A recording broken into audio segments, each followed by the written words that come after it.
अध्यक्ष महोदय, 6 और 7 मई 2025 को भारतीय सेनाओं ने ऑपरेशन सिंदूर के नाम से एक ऐतिहासिक सैन्य कार्रवाई को अंजाम दिया।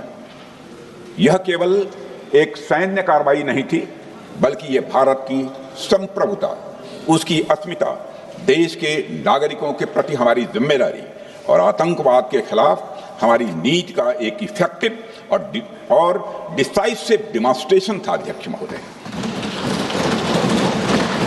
महोदय, जैसा इस सदन को जानकारी है, 22 अप्रैल 2025 को जम्मू कश्मीर के पहलगाम क्षेत्र में एक अमानवीय और कायराना आतंकी हमला हुआ। इस हमले में हमारे 25 निर्दोष नागरिकों सहित एक नेपाली नागरिक की भी जान गई थी। उन निर्दोष लोगों की जान उनका धर्म पूछ कर लिया गया। यह अपने आप में अमानवीयता का सबसे कुत्सित और सबसे घृणित उदाहरण था। यह घटना भारत की सहन शक्ति की सीमा की भी मैं मानता हूं परीक्षा थी। अध्यक्ष महोदय, इस हमले के तुरंत बाद हमारे प्रधानमंत्री श्री नरेंद्र मोदी जी ने तीनों सेनाओं के प्रमुखों की एक उच्च स्तरीय बैठक की और उन्हें छूट दी गई कि वे अपने विवेक, स्ट्रेटेजिक अंडरस्टैंडिंग और रीजनल सिक्योरिटी सिचुएशन को ध्यान में रखते हुए वह निर्णायक कार्रवाई करें। इसके बाद हमारे सैन्य नेतृत्व ने न केवल अपनी मैच्योरिटी दिखाई, बल्कि उस स्ट्रेटेजिक विजडम का भी परिचय दिया जिसकी उम्मीद भारत जैसी एक रिस्पॉन्सिबल पावर से की जाती है। अध्यक्ष महोदय, ऑपरेशन सिंदूर को अंजाम देने से पहले हमारी सेनाओं ने हर पहलू का बहुत ही गहराई के साथ अध्ययन किया। हमारे पास कई विकल्प थे, लेकिन हमने उस विकल्प को चुना जिसमें आतंकवादियों और उनके ठिकानों को अधिकतम नुकसान पहुंचे और जिसमें पाकिस्तान के आम नागरिक को कोई क्षति न होने पाए, इस बात की भी हम लोगों ने चिंता की। अध्यक्ष महोदय, हमारी सेनाओं द्वारा की गई वेल कोऑर्डिनेटेड स्ट्राइक्स ने 9 टेररिस्ट इंफ्रास्ट्रक्चर टारगेट्स को प्रिसीजन के साथ, सटीकता के साथ हिट किया और इस सैन्य कार्रवाई में एक अनुमान के अनुसार 100 से अधिक आतंकवादी, मैं बहुत संभल कर बोल रहा हूं अध्यक्ष महोदय, हमारी फिगर गलत ना होने पाए, फिगर इससे बहुत अधिक है।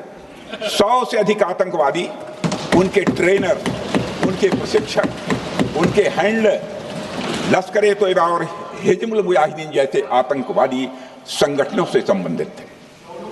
ये वही आतंकी संगठन हैं जिन्होंने पाकिस्तान की सेना और ISI का जिन्हें खुला समर्थन प्राप्त है। अध्यक्ष महोदय, 7 मई 2025 को रात्रि 1:05 भारतीय सशस्त्र बलों ने ऑपरेशन सिंदूर प्रारंभ किया, जिसमें पाकिस्तान और पाक ऑक्युपाइड कश्मीर में भारत के खिलाफ आतंकी गतिविधियों से जुड़े 9 स्थानों को निशाना बनाया गया। इसमें POK के मुजफ्फराबाद में सवाई नाला और सैयदना बिलाल कैंप, कोटली में मस्जिद अब्बास व मसबर रहील शाहिद कैंप, कोटली में गुलपुर कैंप, भिम्बर में बरनाला कैंप, कोटली में अब्बास कैंप और पाकिस्तान के पंजाब प्रांत में बहावलपुर, मुरिदके और सरजाल और मेहमुना जोया शामिल थे। इनमें से 7 आतंकी शिविरों को भारतीय सेना ने पूरी तरह से नष्ट कर दिया,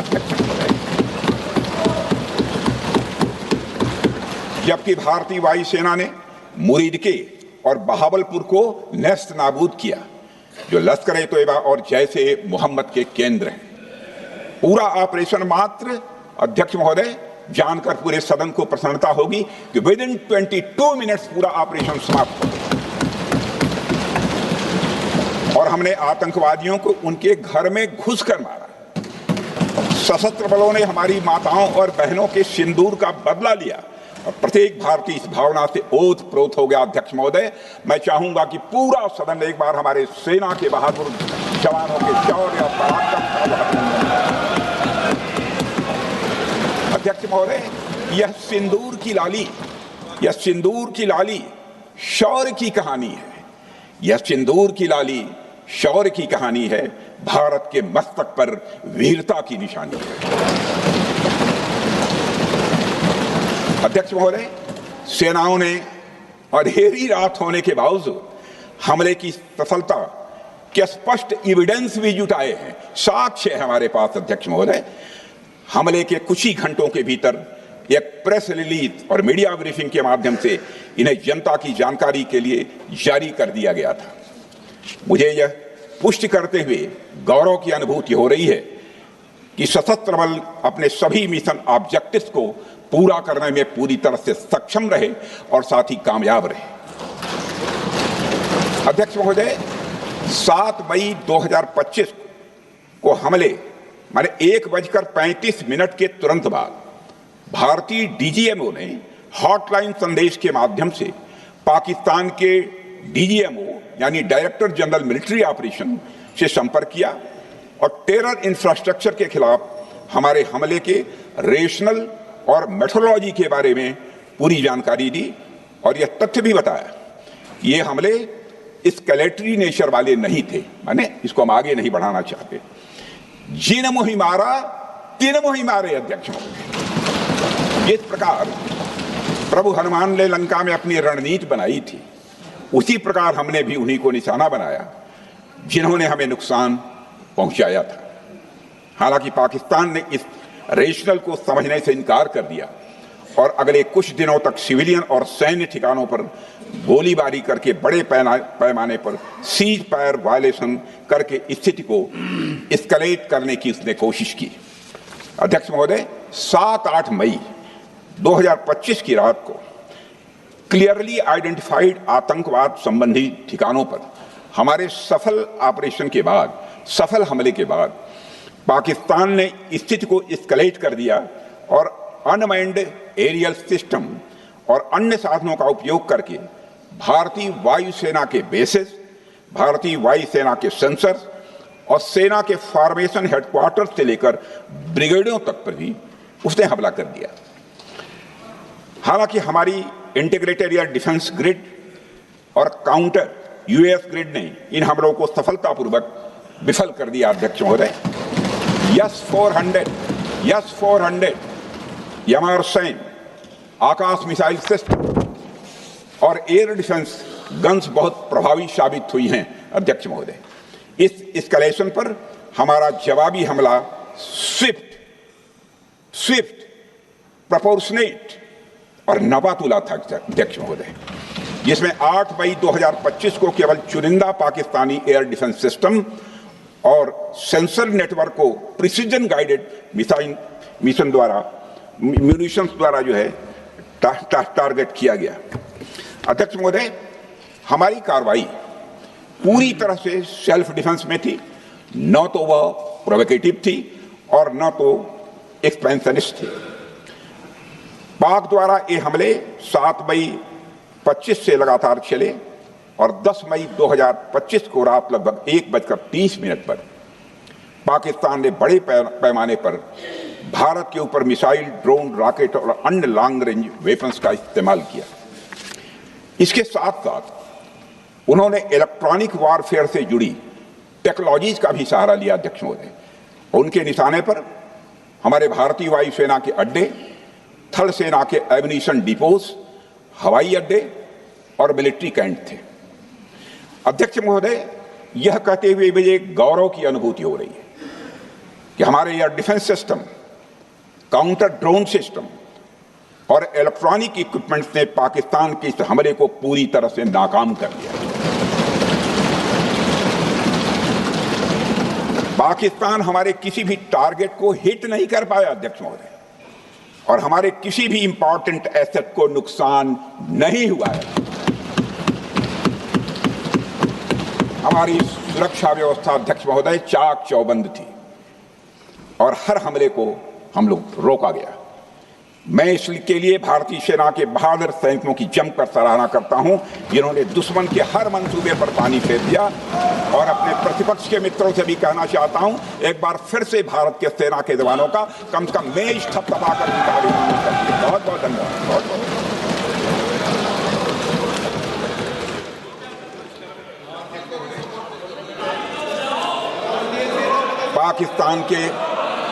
पाकिस्तान के इस हमले के जवाब में हमारी कार्रवाई साहसिक थी, ठोस थी और प्रभावी थी।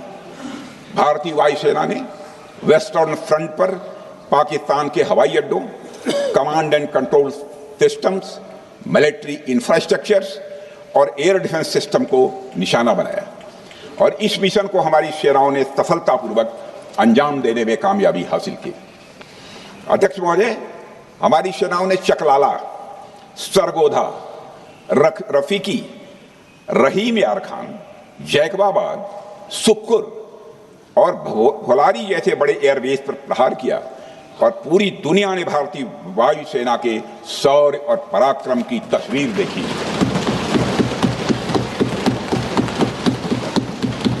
अध्यक्ष महोदय, ऑपरेशन सिंदूर ट्राई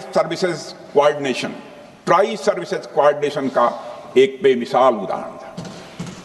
जब भारतीय वायुसेना ने आसमान से हमले किए, हमारी थल सेना ने जमीन पर मोर्चा संभाल लिया। हमारे जवान नियंत्रण रेखा पर पूरी ताकत से डटे रहे और पाकिस्तान की हर हरकत का करारा जवाब दिया।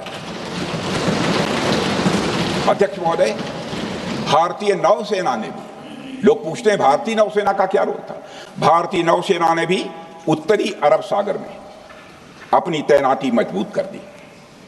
भारतीय नौसैनिकों ने पाकिस्तान को यह साफ संदेश दिया कि हम समुद्र से लेकर जमीन तक पाकिस्तान के हर महत्वपूर्ण ठिकानों पर प्रहार करने में न केवल सक्षम हैं बल्कि हम तैयार हैं। अध्यक्ष महोदय, इस ऑपरेशन का मकसद टेररिस्ट कैंप्स और उनके सपोर्टर्स को टारगेट करना, उन्हें नेस्त नाबूद करना था और यह साफ संदेश देना था कि भारत आतंकवाद के विरुद्ध जीरो टॉलरेंस रखता है। भारत ने कार्रवाई इसलिए रोकी क्योंकि कॉन्फ्लिक्ट के पहले और उसके दौरान जो भी पॉलिटिकल और मिलिट्री ऑब्जेक्टिव्स तय किए गए थे उसे हम पूरी तरह से हासिल कर चुके थे। इसलिए यह कहना, यह मानना कि यह ऑपरेशन किसी दबाव में रोका गया था, यह बेबुनियाद है और सरासर गलत है। अध्यक्ष,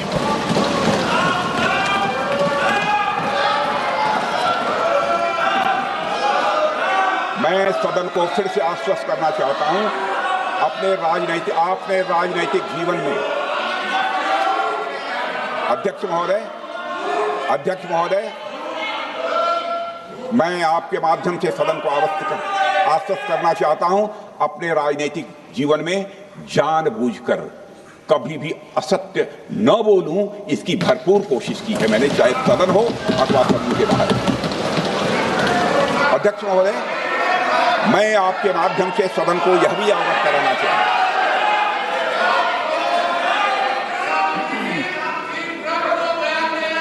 प्लीज बैठिए। आप क्यों खड़े? अध्यक्ष महोदय, मैं आपके माध्यम से सदन को यह भी अवगत कराना चाहूंगा कि सीमा पार करना या वहां की टेरिटरी कैप्चर करना इस ऑपरेशन का उद्देश्य नहीं था। ऑपरेशन सिंदूर प्रारंभ करने का मकसद था अध्यक्ष महोदय, उन टेरर नर्सरीज को खत्म कर देना जिन्हें पाकिस्तान ने बरसों से पाला पोसा था।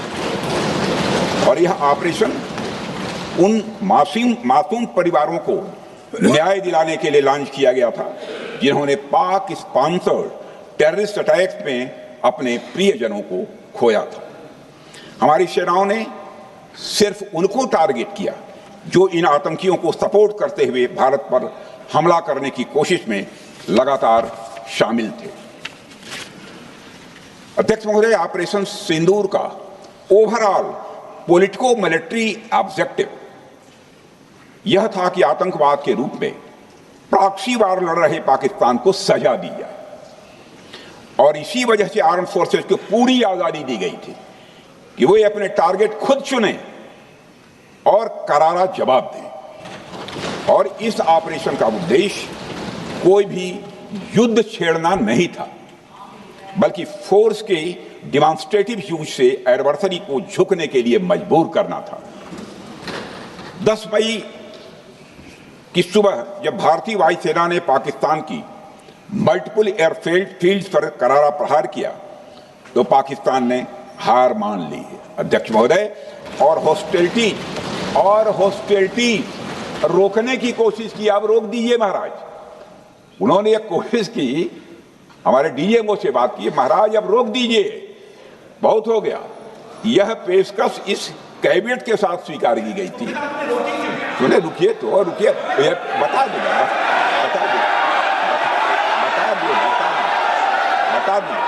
अब बैठ तो आपको मौका मिलेगा। यह क्यों रुका, इसका पहले ही मैं पूरी तरह से वर्णन कर चुका हूं अध्यक्ष महोदय। मैं नेता प्रतिपक्ष को बहुत सम्मान के साथ कहना चाहता हूं कि कृपया एक बार मेरा पूरा भाषण पूछ लें। आपको प्रश्न पूछने की पूरी आजादी है, आप पूछ सकते हैं, मैं उसका उत्तर दूंगा। अध्यक्ष महोदय, 10 मई की सुबह जब भारतीय वायुसेना ने पाकिस्तान की मल्टीपल एयरफील्ड्स पर करारा प्रहार किया तो पाकिस्तान ने हार मान ली और हॉस्टिलिटी रोकने की उन्होंने पेशकश की। यह पेशकश इस कैबिनेट के साथ स्वीकार की गई हम लोगों के द्वारा कि यह ऑपरेशन केवल पाज किया गया है, स्थगित किया गया है। यह ऑपरेशन समाप्त नहीं हुआ है अध्यक्ष महोदय। अगर पाकिस्तान की ओर से भविष्य में कोई भी मिस एडवेंचर हुआ तो यह ऑपरेशन अध्यक्ष महोदय, मैं सदन को आश्वस्त करना चाहता हूं, दोबारा प्रारंभ हो।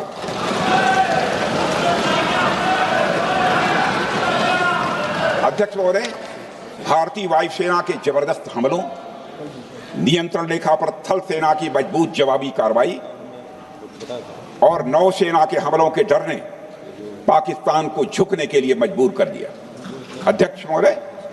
और पाकिस्तान की हार उनकी एक सामान्य विफलता नहीं थी, बल्कि यह उसके सैन्य बल और मनोबल या दोनों की एक हार थी। 10 मई को पाकिस्तान के डीजीएमओ ने भारत के डीजीएमओ से संपर्क किया और सैन्य कार्रवाइयों को रोकने की अपील की। मैं सदन में यह बात फिर से दोहराना चाहूंगा कि पाकिस्तान के डीजीएमओ ने भारत के डीजीएमओ से संपर्क किया और सैन्य कार्रवाइयों को रोकने की अपील की। 12 मई को दोनों देशों के डीजीएमओ के बीच औपचारिक संवाद हुआ और दोनों पक्षों ने सैन्य कार्रवाइयों पर विराम लगाने का निर्णय लिया। अध्यक्ष महोदय, हमारे सैनिकों का जो मनोबल, मातृभूमि की रक्षा करने का जो उनका समर्पण है, ऑपरेशन सिंदूर के दौरान उसका दर्शन 140 करोड़ से अधिक भारतवासियों ने देखा। मुझे खुद भी और प्रधानमंत्री जी को सीमावर्ती क्षेत्रों में जाकर हमारे जवानों से मुलाकात का अवसर मिला है। अध्यक्ष महोदय, श्रीनगर के मिलिट्री बेस पर, भुज के एयरबेस पर, उधमपुर के कमांड सेंटर पर, हर जगह प्रत्यक्ष मैंने अपनी आंखों से देखा कि हमारे सैनिकों का मनोबल अपनी पूरी बुलंदी पर था। उनकी आंखों में विश्वास है और उनका संकल्प अडिग है। वे न केवल भारत की सीमाओं की रक्षा कर रहे हैं, बल्कि हमारे राष्ट्रीय स्वाभिमान की भी अध्यक्ष महोदय रक्षा कर रहे हैं। अध्यक्ष महोदय, किसी भी देश में जनता सत्ता पक्ष को और विपक्ष को अलग अलग दायित्व सौंपती है, दोनों को अलग अलग दायित्व, और हेल्दी डेमोक्रेसी में तो स्वाभाविक है। सत्ता पक्ष का काम होता है जनता के हितों को ध्यान में रखते हुए कार्य करना, और विपक्ष का काम होता है सरकार से जनता के मुद्दों से संबंधित जरूरी प्रश्न पूछना। ऑपरेशन सिंदूर क्यों शुरू किया गया, इसकी जानकारी पहले भी दी गई है और आज भी मैंने सदन को दी है। अध्यक्ष महोदय, कभी कभी हमारे प्रतिपक्ष के लोग ये पूछते रहे हैं कि हमारे कितने विमान गिरे। मुझे लगता है उनका यह प्रश्न हमारी राष्ट्रीय जनभावनाओं का सही से प्रतिनिधित्व नहीं कर रहा है। मुझे लगता है उन्होंने एक बार भी हमसे यह नहीं पूछा कि हमारी सेनाओं ने दुश्मन के कितने विमान मार गिराए।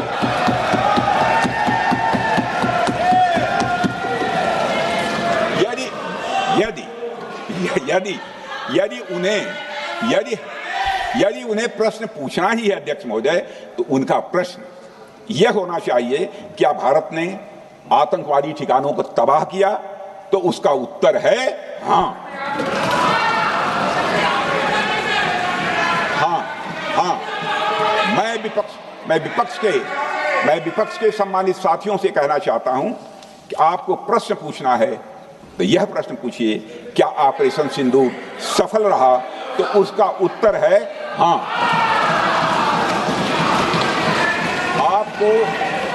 आपको प्रश्न पूछना है, आपको प्रश्न पूछना है तो यह प्रश्न पूछिए कि जिन आतंकियों ने हमारी बहनों, हमारी बेटियों का सिंदूर मिटाया, क्या हमारी सेनाओं ने ऑपरेशन सिंदूर में उन आतंकियों के आकाओं को मिटाया? तो इसका उत्तर है हाँ। और आपको प्रश्न पूछना है तो यह पूछिए, आपको प्रश्न पूछना है तो यह पूछिए कि इस ऑपरेशन में क्या हमारे जाबाज सैनिकों को कोई क्षति हुई है? तो उसका उत्तर है नहीं। अध्यक्ष महोदय, लक्ष्य जब बड़े हो, अध्यक्ष महोदय, लक्ष्य जब बड़े हो तो अपेक्षाकृत छोटे मुद्दों पर हमारा ध्यान नहीं जाना चाहिए। लक्ष्य बड़े हों तो छोटे मुद्दों पर, अपेक्षाकृत जो छोटे मुद्दे होते हैं कंपैरेटिवली, उन पर ध्यान नहीं जाना चाहिए, क्योंकि छोटे मुद्दों पर ही ध्यान देते रहने से देश की सुरक्षा और सैनिकों के सम्मान और उत्साह जैसे बड़े मुद्दों से ध्यान हट सकता है, जैसा कि विपक्ष के हमारे कुछ साथियों के साथ हो रहा है। अब चूंकि विपक्ष के मित्र ऑपरेशन सिंदूर को लेकर उचित प्रश्न नहीं पूछ पा रहे हैं, तो उन्हें मैं क्या बताऊं अध्यक्ष महोदय। मैं लगभग 4 डिकेड से अधिक समय से राजनीति में, सत्ता पक्ष हो या विपक्ष हो, अपनी पार्टी हो या दूसरी पार्टी हो, कभी भी किसी के साथ दलगत राजनीति को मैंने शत्रुतापूर्ण तरीके से जिंदगी में नहीं देखा है मैंने अध्यक्ष महोदय। इसलिए आज अगर विपक्ष प्रश्न पूछने में असफल है, मैं विपक्ष को उनके इस काम में थोड़ी सी मदद करना चाहता हूं। अध्यक्ष महोदय, मैं विपक्ष के अपने सम्मानित साथियों से कहना चाहता हूं कि यदि आज हम लोग सत्ता पक्ष में हैं तो ऐसा नहीं है कि हम हमेशा सत्ता पक्ष में ही रहेंगे।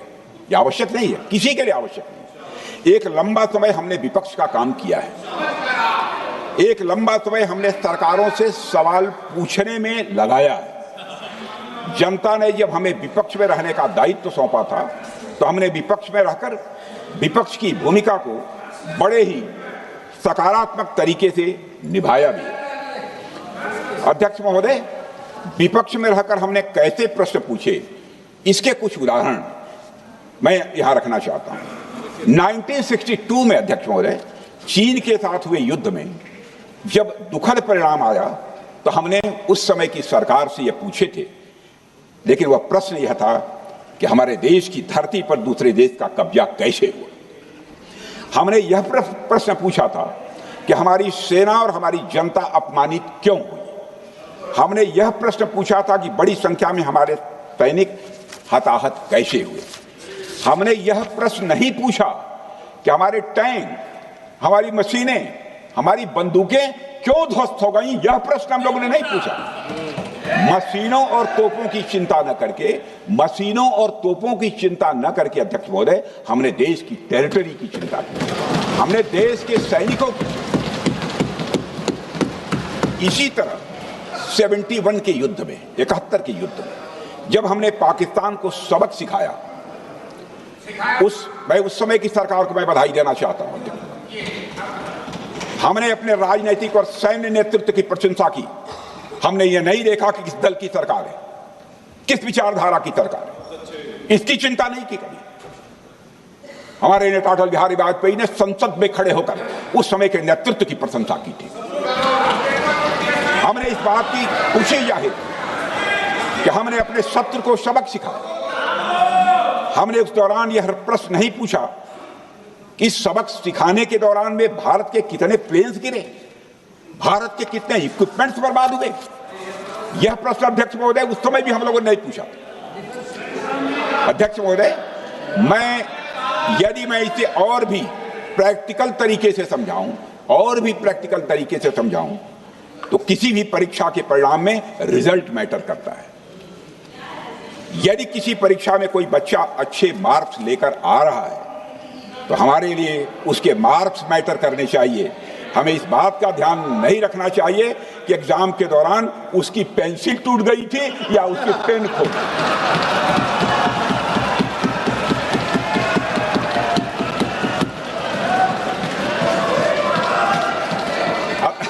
अध्यक्ष महोदय, अल्टीमेटली रिजल्ट मैटर करता है और रिजल्ट यह है, अध्यक्ष महोदय, अल्टीमेटली रिजल्ट मैटर करता है और रिजल्ट यह है अध्यक्ष महोदय कि ऑपरेशन सिंदूर के दौरान हमारी सेनाओं ने जो लक्ष्य निर्धारित किया था उन लक्ष्यों को पूर्ण रूप से प्राप्त करने में हमने कामयाबी हासिल की। अध्यक्ष महोदय, भारत हमेशा से पाकिस्तान सहित अपने पड़ोसी देशों से मित्रता और सौहार्द सहयोगपूर्ण संबंध का सदैव इच्छुक रहा है। इसके लिए भारत की सभी सरकारों ने ईमानदारी से प्रयास भी किए हैं।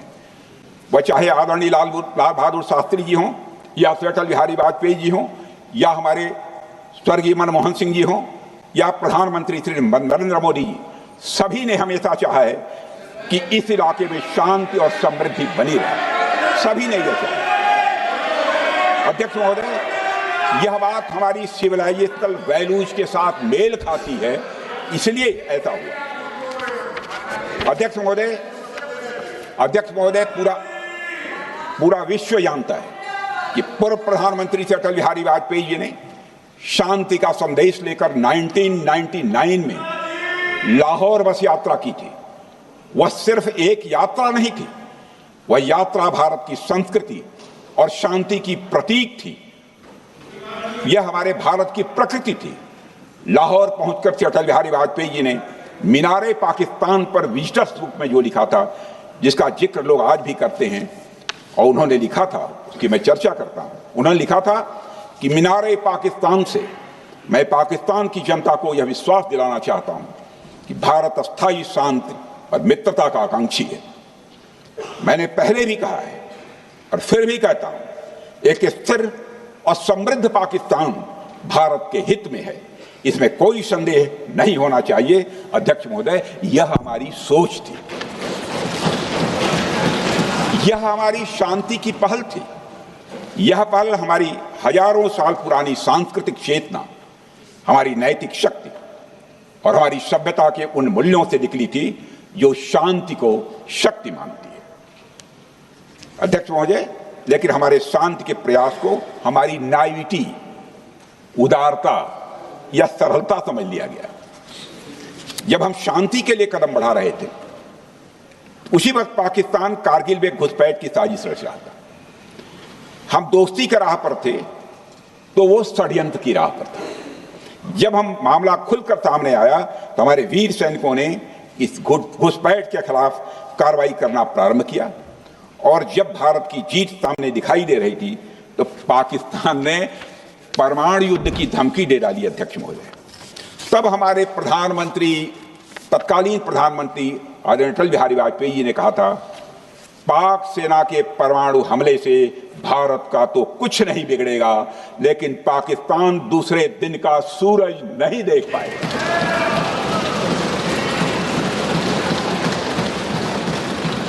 यानी अटल जी जो शांति का पैगाम लेकर गए, वही अटल जी शक्ति का भी परिचय देने में तनिक भी नहीं हिचके। यही है भारत। अध्यक्ष महोदय, यह सामर्थ्य का उद्घोष था। यह एक स्पष्ट संदेश था कि भारत शांति चाहता है, लेकिन अगर कोई हमारी संप्रभुता को चुनौती देगा तो उसका जवाब भी उतनी ही दृढ़ता से दिया जाएगा। अध्यक्ष महोदय, 2015 में जब हमारे प्रधानमंत्री मोदी जी ने लाहौर जाकर नवाज शरीफ से मुलाकात की तो भारत ने फिर से दोस्ती का हाथ बढ़ाया। अध्यक्ष महोदय, हम वाकई में शांति की राह पर चलना चाहते थे, क्योंकि हमारी मूल प्रकृति बुद्ध की है, युद्ध की नहीं है। हमारी सरकार ने भी पाकिस्तान के साथ शांति स्थापित करने के अनेक प्रयत्न किए हैं, लेकिन बाद में हमने 2016 में सर्जिकल स्ट्राइक से, 2019 में बालाकोट में एयर स्ट्राइक से और 2025 के ऑपरेशन सिंदूर से हमने शांति स्थापित करने का दूसरा रास्ता अपनाया है। अध्यक्ष महोदय, अध्यक्ष महोदय, अब हमारे प्रधानमंत्री श्री नरेंद्र मोदी जी और हमारी सरकार का स्टैंड बिल्कुल क्लियर है कि टेररिज्म और टॉक्स ये दोनों साथ नहीं चल सकते, क्योंकि सभ्य मुल्कों के बीच बातचीत होती है अध्यक्ष महोदय, लोकतांत्रिक देशों में बातचीत होती है, पर एक ऐसा देश जिसके वजूद में लोकतंत्र का एक कतरा भी न हो और सिर्फ रिलीजियस फैनेटिसिज्म, टेररिज्म और हेट्रेड अगेंस्ट इंडिया हो, उसके साथ संवाद किसी भी सूरत में नहीं किया जा सकता, क्योंकि टेररिज्म की भाषा जो अध्यक्ष महोदय होती है वह खून, डर और नफरत है, संवाद नहीं। गोलियों की आवाज में संवाद की आवाज दब जाती है। जहां खून बहता है वहां बातचीत की गुंजाइश अध्यक्ष महोदय नहीं बचती। अध्यक्ष महोदय, पाकिस्तान की वर्तमान स्थिति अब जग जाहिर है। जिस देश ने आतंक को अपनी विदेश नीति का औजार बना लिया वह अंततः अपने ही जाल में फंस जाता है। पाकिस्तान की नीति और चरित्र को लेकर कोई भ्रम नहीं रहना चाहिए। यह एक ऐसा देश है जो वैश्विक आतंकवाद की नर्सरी है और उन्होंने इसको अपनी स्टेट पॉलिसी का भी एक आधार बनाया हुआ है। अध्यक्ष महोदय, ऑपरेशन सिंदूर के दौरान पूरी दुनिया ने देखा है